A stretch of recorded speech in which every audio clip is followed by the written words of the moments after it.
Why was hybridization theory developed? Why is this theory so important? And how does it allow the chemist to envision a molecule in 3 dimensions? In this chapter, we will explore some of the reasons why hybridization theory was developed. A student's ability to take a 2-dimensional molecule off the blackboard during lecture and fold it into 3 dimensions, or envision a molecule in 3 dimensions from a page in a book, is arguably one of the most essential skills when learning chemistry.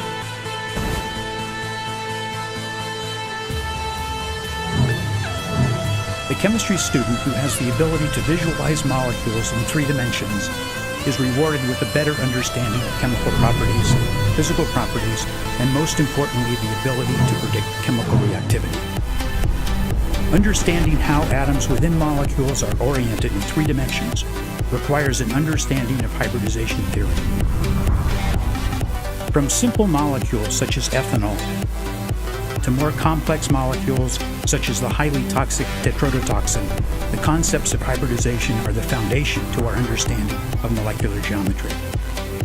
However, looking at a 2-dimensional Lewis structure of a molecule affords much information to the scientist. For example, the overall connection of atoms within the molecular formula. After all, different structural and geometric isomers can be imagined from relatively simple molecular formulas. To introduce the concepts of hybridization, we will first focus all of our examples on the carbon atom. The basic principles discussed for the carbon atom can also be applied to other elements, which are explored in later sections. A carbon atom has 6 electrons in the following configuration: 1s2, 2s2, 2p2. The relative energy electron configuration diagram is another way to visualize where the electrons are located. Each arrow in this diagram represents one of the individual electrons of carbon. However, only the valence, or outermost electrons, are responsible for bond making and bond breaking. Thus, we can ignore the inert, noble core electrons, which we can represent here as the helium element. This abbreviated electron configuration quickly allows one to ascertain that there are 4 valence electrons. It would appear that there are only 2 unpaired valence electrons capable of forming covalent bonds, one in the 2px and one in the 2py orbital. However, it is well known that carbon forms a total of 4 covalent bonds to attain full valency. Thus, all 4 valence electrons must be involved in bonding. Hybridization theory was developed in order to better explain the 4 observed bonds of carbon.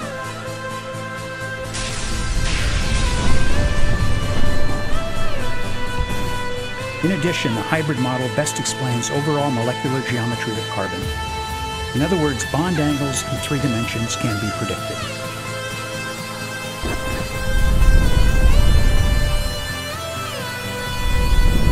Possible hybrid combinations for a carbon atom are sp3, sp2, and sp, and are explained in detail in subsequent sections.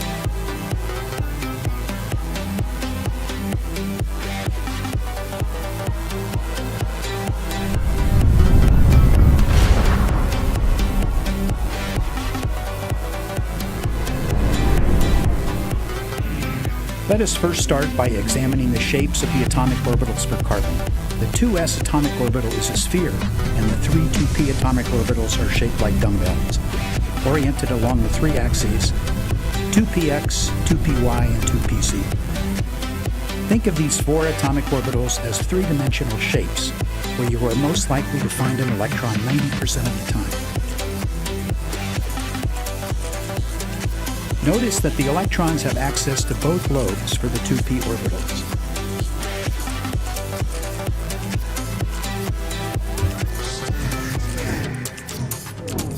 Starting from the abbreviated electron configuration for carbon, one can imagine promoting an electron from the 2s atomic orbital to the unoccupied 2pz atomic orbital. Although we now have 4 unpaired electrons for bonding, we still can't explain the experimentally observed bond angles for a tetravalent carbon. Thus, when we mix the 2s atomic orbital with all 3 2p atomic orbitals, we create 4 new degenerate energy hybrid orbitals.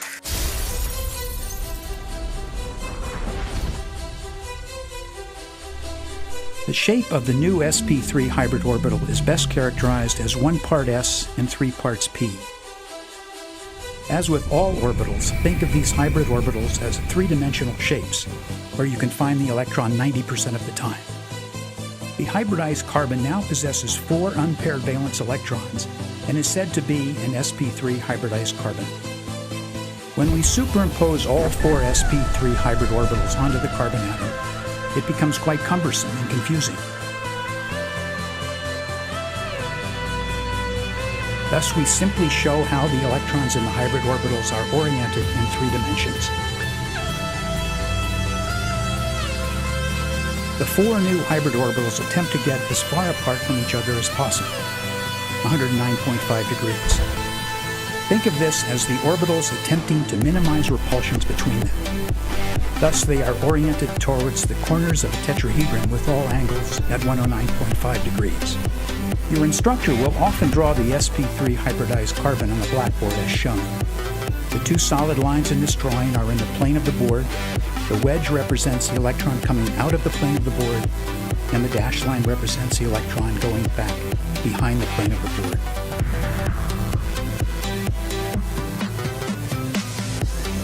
Each of the 4 sp3 hybrid orbitals contains 1 electron capable of forming a covalent bond. The sp3 hybridized carbon is now capable of forming 4 covalent bonds.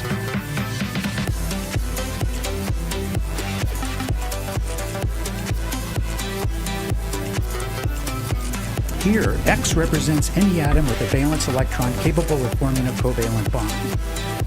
Because the electron density is symmetrically located about an imaginary line that runs through the 2 adjacent nuclei, we call these bonds sigma bonds.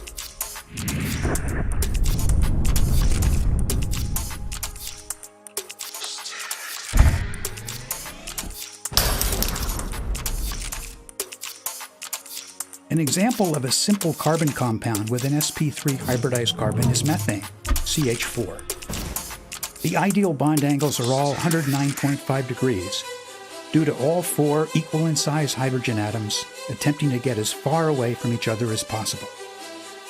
Your instructor will often draw methane on the blackboard as shown.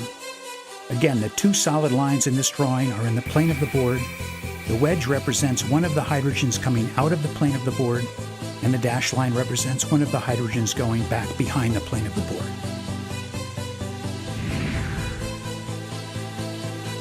Another simple carbon compound that utilizes sp3 carbons is ethane. From the 2-dimensional Lewis diagram, we see that each carbon has 4 single bonds. Thus, both carbons are sp3 hybridized. Starting with 2 sp3 hybridized building blocks, we can start to construct the molecule in 3 dimensions by forming the CC sigma bond.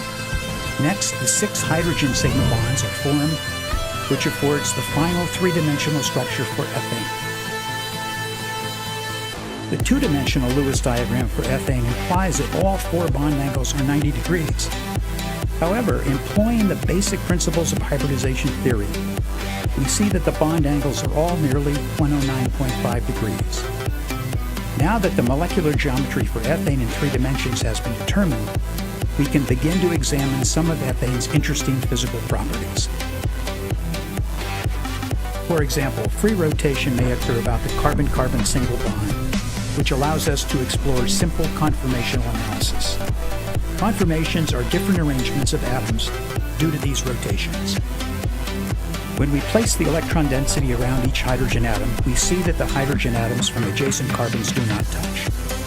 To make this diagram easier to view, we will remove the electron density from 2 of the hydrogen atoms from the back carbon. Even though the hydrogen atoms from adjacent carbons do not touch, there is torsional strain due to the electron clouds of the adjacent carbon-hydrogen bonds, which impedes the rotation about the CC bond. This gives rise to the staggered and eclipse conformations for ethane. The difference in relative energy between these 2 conformations is approximately 3 kilocalories per mole. It may be easier to remember that atoms want to be as far apart from each other as possible. Think of it as less crowded. When molecules are viewed down the CC sigma bond, we call this a Newman projection. Often you may see your instructor represent the Newman projection on the blackboard as follows.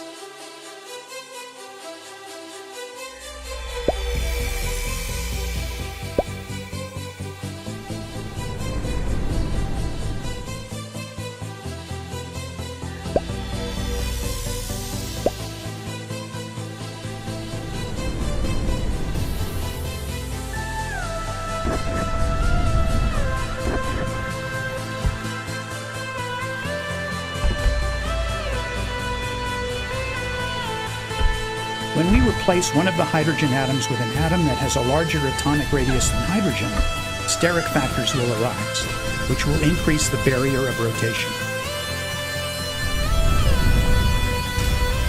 As the dihedral angle changes, so does the relative stability of the molecule.